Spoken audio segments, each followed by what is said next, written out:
Connected Places Catapult is the UK's innovation accelerator for cities, transport and places. As part of the Department for Transport funded Drone Pathfinder Catalyst programme, we're here today with Network Rail to demonstrate the use of drones for maintenance, surveying, safety and incident response. So within our operations in Network Rail, we've got manned and unmanned aviation. And at the moment we've got a fleet of drones and remote pilots that are carrying out various inspections around the infrastructure pretty much on a daily basis.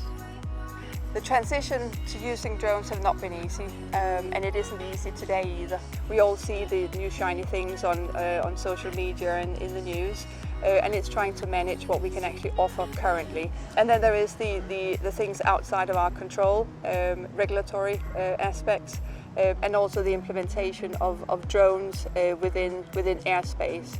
The biggest challenge we face really is that we have 20,000 miles of track that we've got to inspect and maintain, and we don't have access panels all along that 20,000 miles, so it's almost impossible to inspect and maintain that kind of infrastructure. This is where drones can assist. They're equipped with high-resolution thermal and visual imaging cameras. They can rapidly assess the structural integrity of the railway tracks and power lines. They can evaluate suspected faults and even monitor environmental factors such as flooding. So the benefits of using the drones within Network Rail is that we've been able to actually still carry out inspections of our assets without actually putting people in the hazardous environment. What excites me most about using drones within Network Rail is what's coming next. We currently operate drones visual line of sight. By the end of this month, we should be operating drones on a proof of concept beyond visual line of sight. And the ability to be able to capture that data over a longer linear distance will make it more cost effective and, more importantly, safer to capture that data.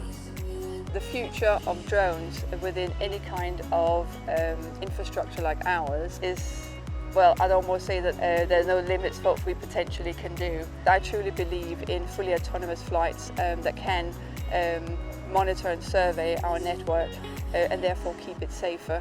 And by using drones smartly and using the right drone for the right job, we know that we can do better than we do today. It is something that we are working very hard to make reality, hopefully sooner rather than later. To find out more about how Connected Places Catapult are helping unlock the benefits of drone services, please get in touch.